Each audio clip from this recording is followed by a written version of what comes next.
Now let's understand the various routes of drug administration. But first you have to understand what drug administration means. Drug administration simply means it is an act of giving treatment.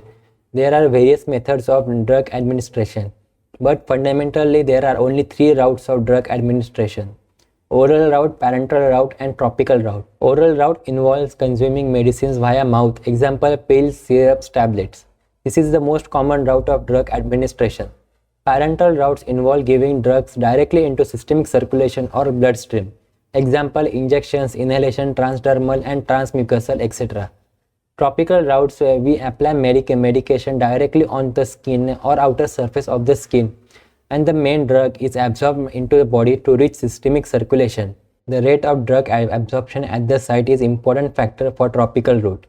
Each and every route of drug administration has its own advantage as well as disadvantage. So that's it for today. This is an introductory video lecture for pharmacology.